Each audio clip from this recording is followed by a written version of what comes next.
மறக்காம என் சேனலுக்கு லைக் பண்ணுங்க, ஷேர் பண்ணுங்க, சப்ஸ்கிரைப் பண்ணுங்க, மறக்காம பெல் பட்டனை கிளிக் பண்ணுங்க.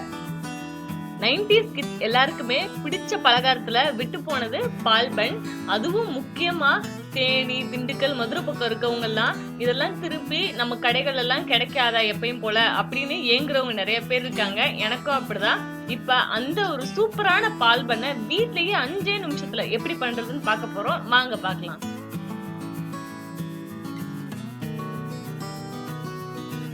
இன்னைக்கு பால் பன் பண்ணுறதுக்கு நான் ஃபஸ்ட்டு 1/2 கப் தயிர் சேர்க்குறேன்.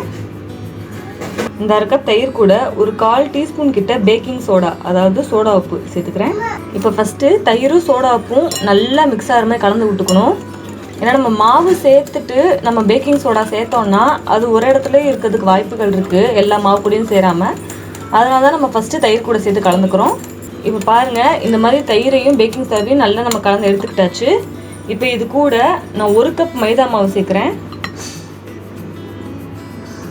அடுத்து நான் சர்க்கரை வந்துட்டு பொடி பண்ணி வச்சுருக்கேன். 1/2 கப் சர்க்கரை.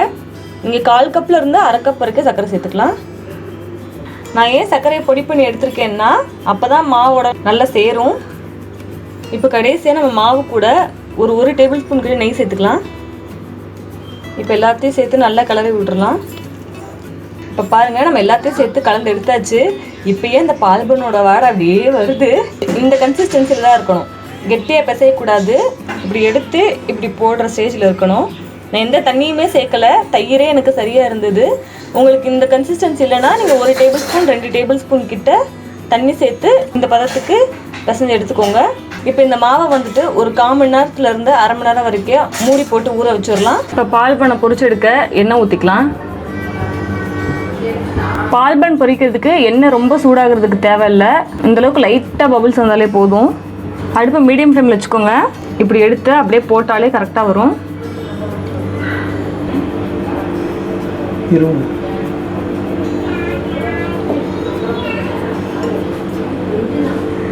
பால் பன் ஒட்டிக்கிற மூலம் நீங்கள் பயப்பட தேவையில்ல, அதெல்லாம் ஒட்டாது.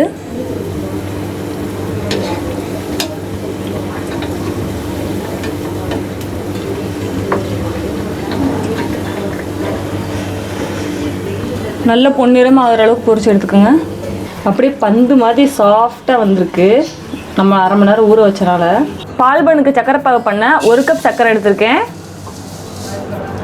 1 கப் சர்க்கரைக்கு 1/4 கப் மட்டும் தண்ணி சேர்க்குறேன்.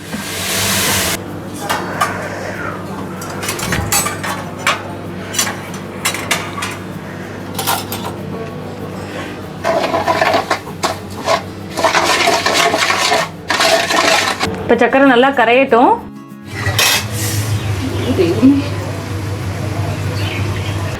பாருங்க, நம்ம சர்க்கரை பாகு இந்த மாதிரி நுரைச்சி வரணும். நம்ம பொரிச்சு வச்சிருக்க எல்லா பால் பண்ணையும் உள்ளே சேர்த்துடலாம்.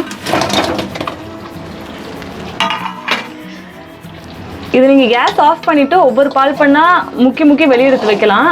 அதனால் இன்றைக்கி அடுப்பில் வச்சு நான் பண்ணுறேன். நல்லா எல்லா பக்கமும் கோட்டாகிற மாதிரி கிளறி விட்டுக்கோங்க. இப்போ அவ்வளோதான், நம்ம சேர்த்து 1 நிமிஷத்துலேயே இறக்கிடணும். இது நல்லா ஆறின பிறகு நம்ம அப்படியே கடையில் வாங்குற மாதிரி வெளியே அப்படியே வெள்ளை கலரில் அந்த சுகர் கோட்டிங்கோட சூப்பரான பால் பன் ரெடி ஆயிரும். இப்போ நான் உங்களுக்கு ஆறின பிறகு காட்டுறேன். பாருங்கள், இப்போ தான் கேஸ் ஆஃப் பண்ணேன், அதுக்குள்ளேயுமே மேலே அந்த லேயர் ஃபார்ம் ஆகுது பாருங்கள், வெள்ளை கலரில். நம்மளோட சூப்பரான பால் பன்லாம் ரெடி ஆயிருச்சு. பாருங்கள், நல்ல வெள்ளை கலரில் அந்த லேயர் ஃபார்ம் ஆயிடுச்சு பாருங்கள். இப்படியே நம்ம கடையில் வாங்குற மாதிரியே அந்த வெளியில் அந்த வெள்ளை கலர் சர்க்கரையோட கோட்டிங்கோட சூப்பரான பால் பன் 5 நிமிஷத்தில் நம்ம ரெடி பண்ணிட்டோம் பாருங்கள். எல்லாரும் வீட்ல ட்ரை பண்ணுங்க, எப்படி இருந்துச்சு அப்படின்னு கமெண்ட்ல சொல்லுங்க. மறக்காம சப்ஸ்கிரைப் பண்ணி பெல் பட்டனையும் கிளிக் பண்ணுங்க. பை.